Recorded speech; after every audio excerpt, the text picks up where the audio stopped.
everyone. Welcome back to AWM Pitt Grad Seminar series. Thank you for staying with us. So our second speaker is Rachael Alfant. She is a PhD student at Rice University, Texas. She's going to talk about stochastic nonlinear programming approach to pricing in the cloud. Please proceed, Rachael. Okay, great. Thank you so much for the introduction, and thank you again for the invitation to speak today. So my name is Rachel. I am a PhD candidate right now in the Department of Computational Math and Operations Research at Rice University.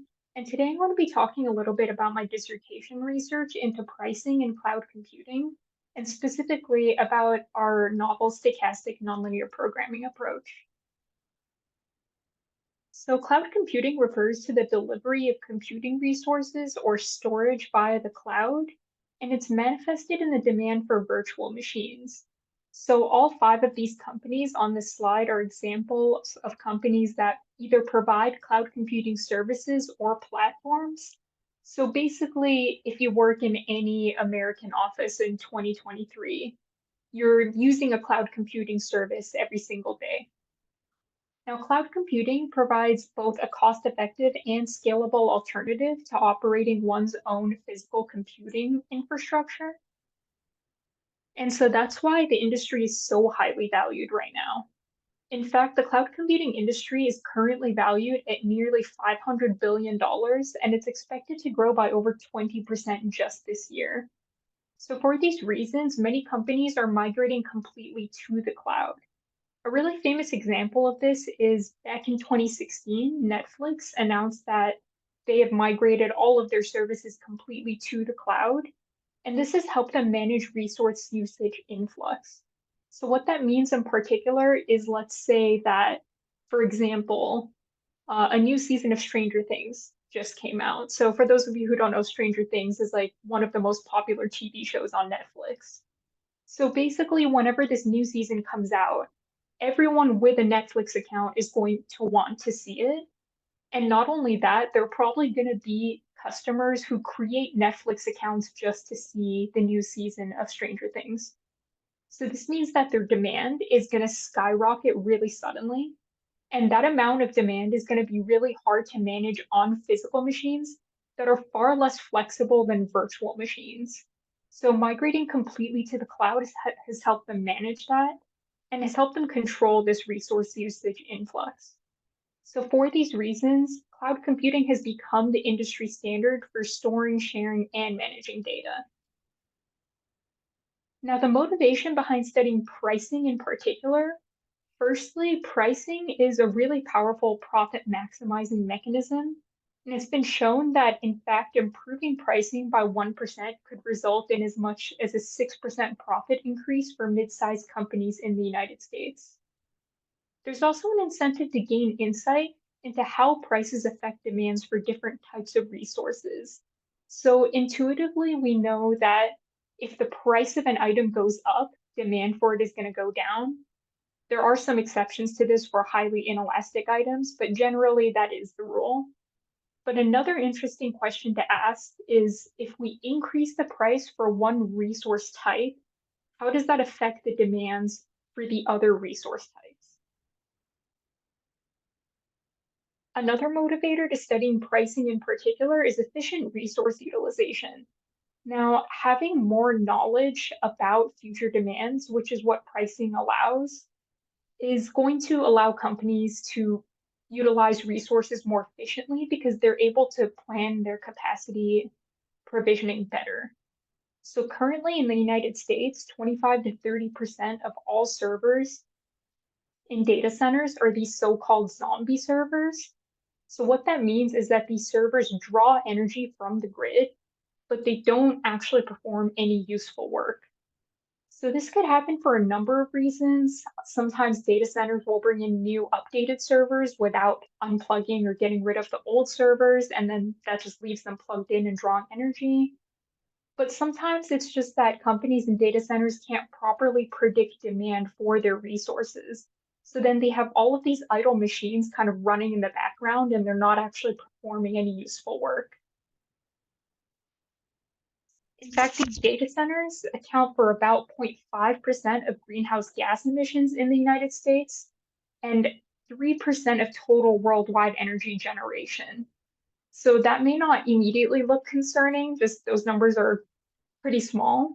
But just to kind of illustrate the kind of scale that we're talking about with these data centers, just as an example, Microsoft Chicago data center, so this is one company's data center in one city, draws enough energy to power 150,000 homes.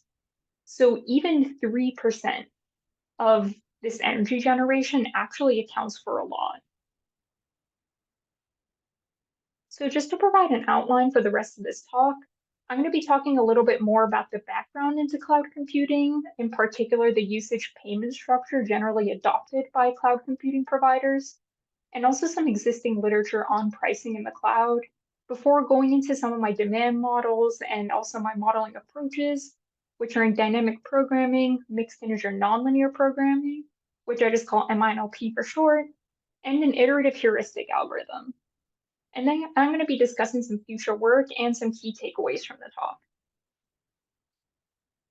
So the usage payment structure generally adopted by cloud computing providers looks like this. So they offer 3 different types of contracts or plans, and these are reserved, on demand, and the spot market.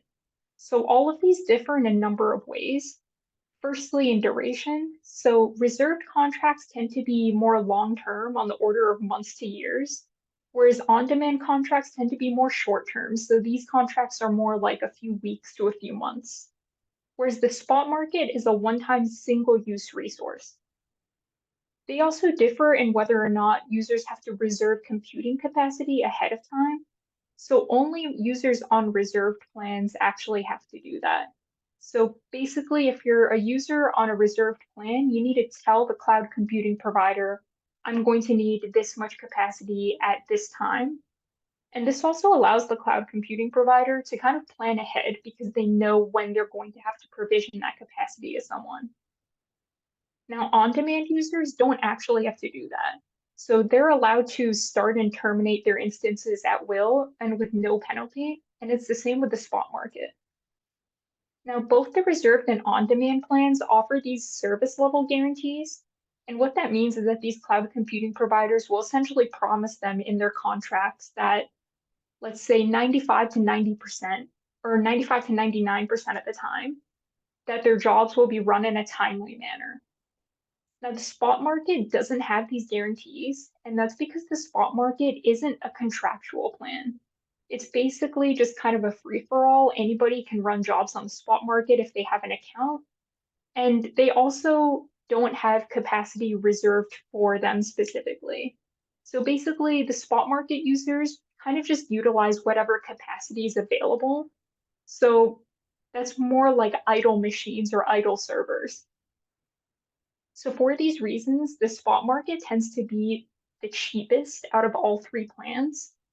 And then reserved comes next, and then on-demand users tend to pay the most. And so that's because they're paying a premium to have service level guarantees, but also not have to reserve capacity beforehand. So some previous work into pricing in the cloud, a lot of this is methodology focused. And one of these papers by Dimitri posits that the price set on the spot market may actually inform pricing decisions for cloud computing resources generally. So this is really interesting because what it's saying is that whatever price we set at the spot market also affects those pricing decisions on the on-demand and reserved markets. So for this reason, we focus a lot of our research on spot market pricing specifically.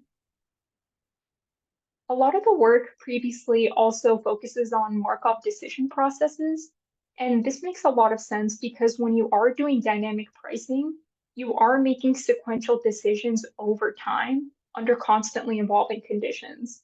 And MDPs tend to be a really useful framework for that. Unfortunately, MDPs have something called the curse of dimensionality, where the problem size can get very large very quickly. And I'll talk a little bit more about that when I talk about dynamic programming. There's also a pretty robust literature on auction theory approaches. So a lot of these papers focus on consumer behavior in particular, and they assume a set of heterogeneous users with different valuations for the same item. And each user has their own individual deadline, after which, even if the job is completed after that deadline, it no longer holds any value to those users. So our research differs in a number of ways. So firstly, we want generalizable large-scale models, and we're thinking about the order of data centers. So this is going to be thousands of users, all using thousands of machines at once. And then so we do assume that the users are more or less identical rather than heterogeneous.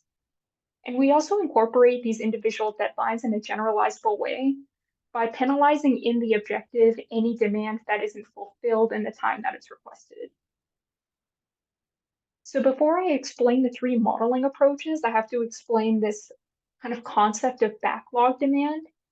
So effectively, in any given time period, let's say lowercase t, we have a set available computing capacity. So we call that NT. And we also have the demand requested by users in that time period, which we call capital DT. But we also have this incoming backlog demand. And what that is any demand that wasn't able to be fulfilled in the previous time period that then rolls over into the current time period. And it's the same with the outgoing backlog demand. So that's going to be any demand that we weren't able to fulfill in the current time period that then rolls over into the next time period. So then this gives us our equation for outgoing backlog demand. So this is going to be 0 if we have ample capacity to fulfill all of our demand, but it's going to be some positive number. It's going to be the incoming backlog demand plus the user requested demand minus the available capacity is what ends up rolling over into the next time period. Now this demand, it is a function of price. And then so this is kind of where we get into our pricing demand models. So a first assumption that we make is spot market demand is a linear function of price. And this is actually a pretty common assumption to make in the revenue management literature.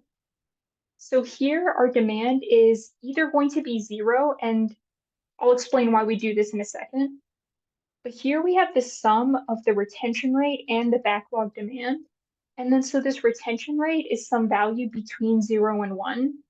And it's there because we assume that we don't retain all of our backlog demand from the previous time period. And that's because in practice, a lot of times, if users see that their jobs have been delayed into the next time period, they'll just decide to take their jobs off the market and try again later. And then so we retain some portion of the backlog demand in the current time period. And then we add this linear function, dmax minus dmax over CPT. And dmax is the maximum possible user demand that we can get in a single time period. And a lot of time for providers, this is available through historical data. We also have this value C, which is the on-demand price. And the reason that this is in the equation is because in practice, users on the spot market are never going to pay more than users on the on-demand market. So if you log into some place like AWS, for example, to run a job on the spot market, they actually do outline in the instructions saying that if you don't set a maximum price, then by default, they'll set it to the on-demand price. And then here we're going to multiply this by the spot price, PT. And then we also have a random noise parameter, epsilon t, and that's just to incorporate any uncertainty in future demands.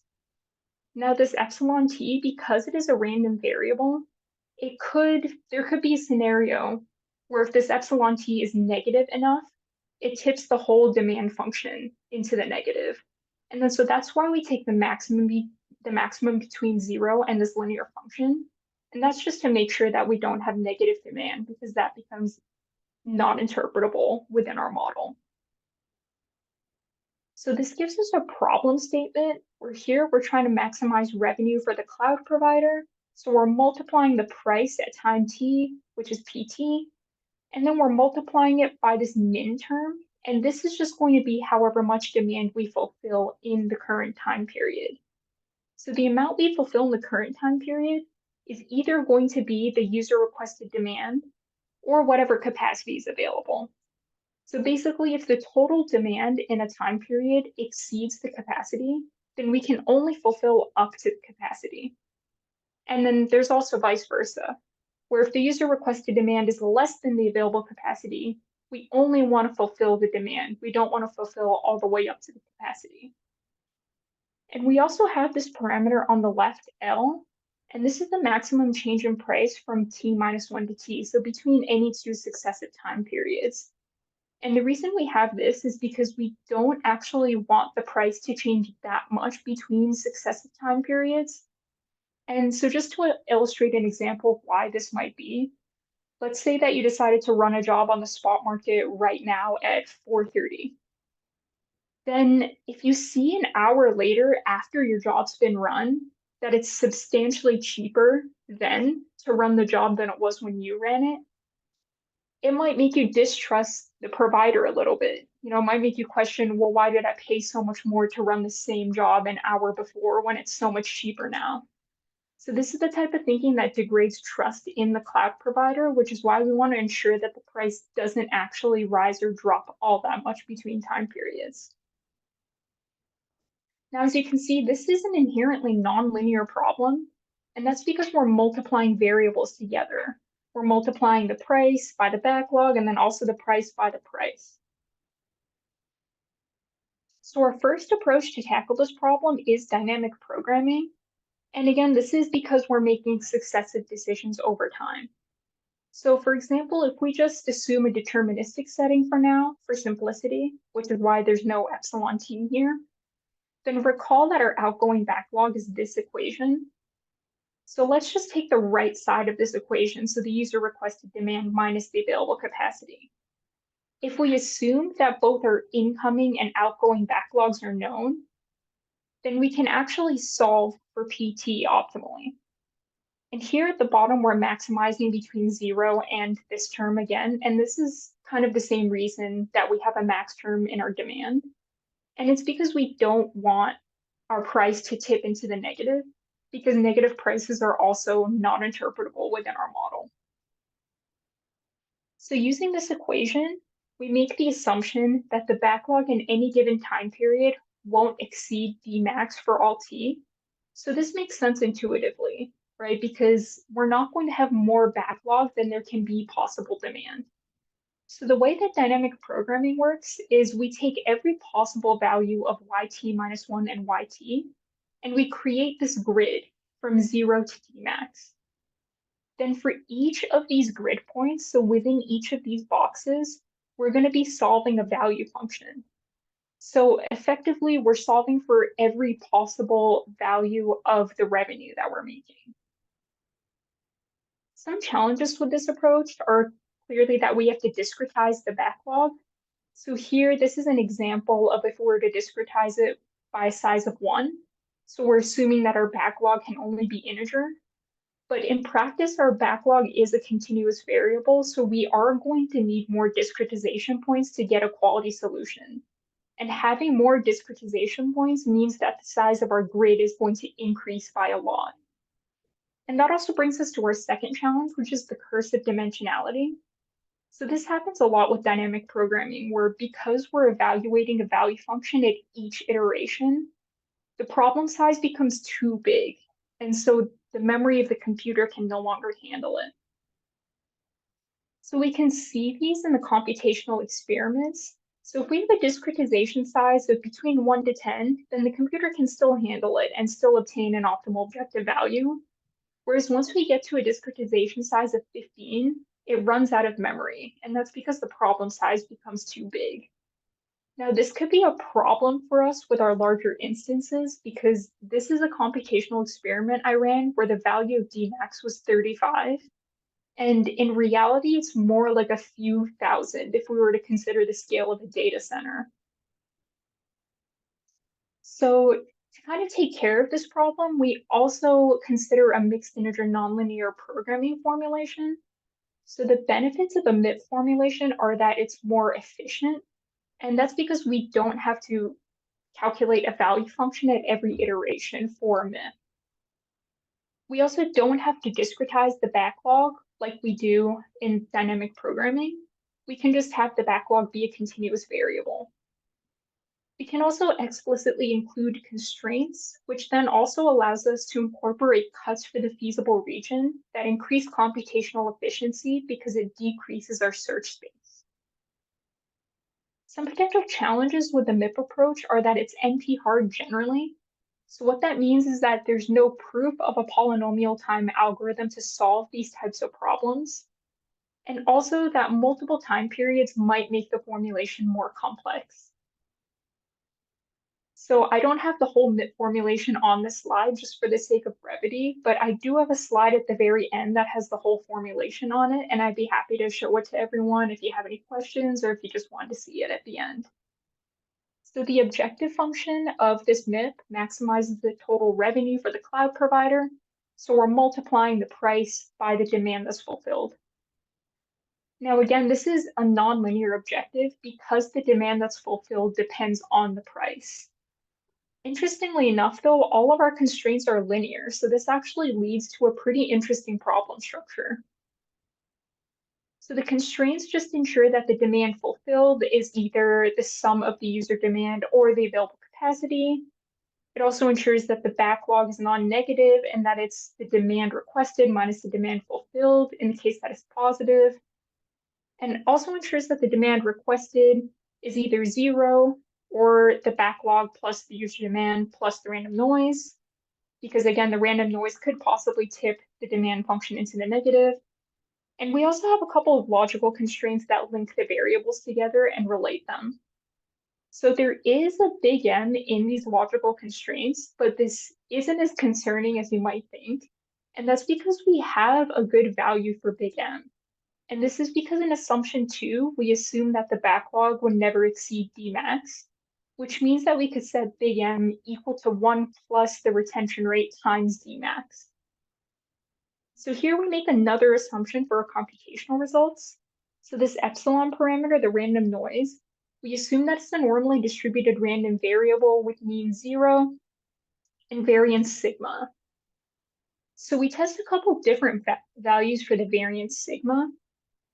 So as you can see, even if we vary sigma, or even if we make that value very large, we still do get a pretty good quality solution. It's only around when we set sigma equal to 15 that we start to see significant drops in the optimal objective value, which you can see in the orange.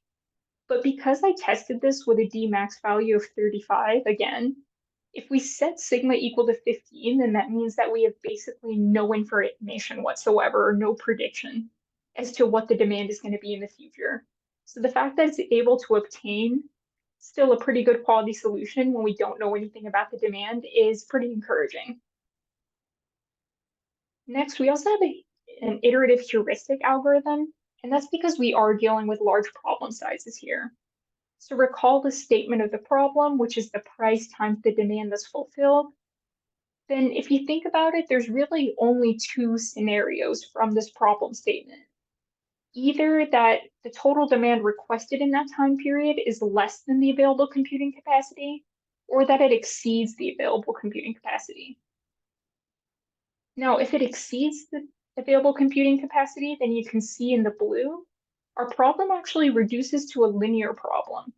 And that's because the objective function doesn't actually care anymore what the total requested demand is.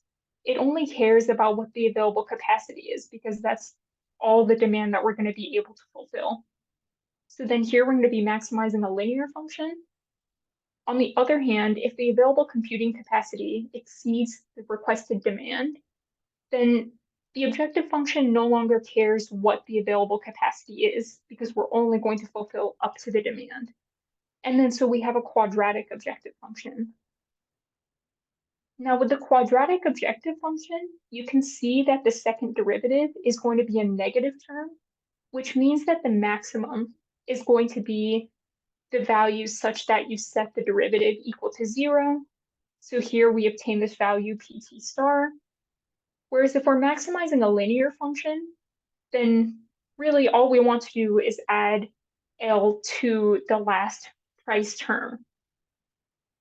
And here we're minimizing between the value and C, and that's just because we don't want the price to ever exceed the on-demand price. So using this logic, we have a pretty simple heuristic algorithm. So in the beginning for the first time period, we just set the first price equal to the midpoint of the interval. So this is C over 2. And we also assume that the backlog at time 0 is going to be 0. So basically there's 0 backlog entering the first time period. And that's because there hasn't been any demand to fulfill yet. So there hasn't been any backlog either. Then from t equals 2 all the way up to the last time period, capital T, we set the PT term iteratively like this, where the logic here kind of is that if we have 0 backlog, then that means that we were able to fulfill all of our demand in the previous time period. Whereas if the backlog is positive, then that means that there was some demand that we weren't able to fulfill. We also update the demands and the backlogs and the revenues accordingly. And then this results in our computational performance here, where here I compare the computational results to the MIP. So you can see that these are pretty good results, right? The lowest relative gap is 0.8. And so what that means is that the iterative heuristic algorithm is obtaining at least 80% of the revenue that the MIP is attaining. And it also takes a significantly shorter time to run, right? The iterative heuristic time is all under 1 second, whereas the MIP time typically tends to be over 10 seconds. So this is also something that's encouraging because we know that even if our problem size gets too large to solve, there's a good chance that the iterative heuristic will get us a quality solution no matter what. Now, some future directions for this research. This is ongoing work because it's work I'm doing for my dissertation. So the next steps are a simulation. So we want to do this just to verify our linear demand model and also to use it as a benchmark to compare against all of our other approaches. And we also want to incorporate reserve demand. So in our problem statement, we have both the spot market price and the on-demand price. And in theory, if the spot market price affects the on-demand price, then the spot market price should also affect the reserved price. So we want to incorporate that into our formulations. We also want theoretical guarantees on all of our algorithms.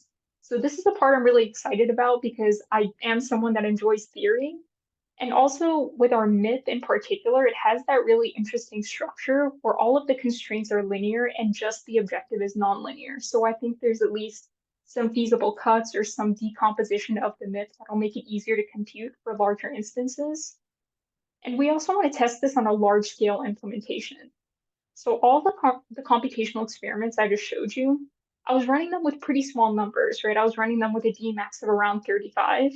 Whereas we want all of these to run in a reasonable amount of time if we had, let's say, a Dmax of a few thousand. We also want to bound the static versus dynamic losses. So here on the right, you can see an example of spot instance pricing history in AWS.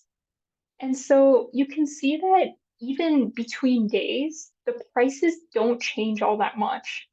Even this blue line that kind of spikes towards the end, that only represents a change of like 2 cents.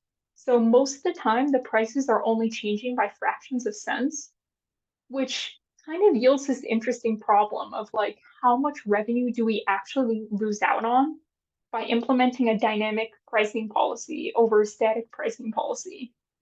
And would we actually be better off implementing a static pricing policy overall?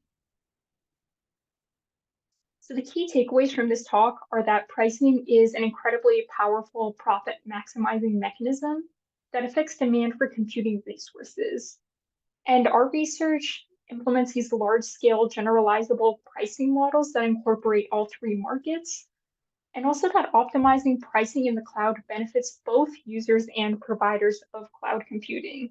And this is because it allows providers to lower the price of the spot market and also allows providers to use these resources more efficiently.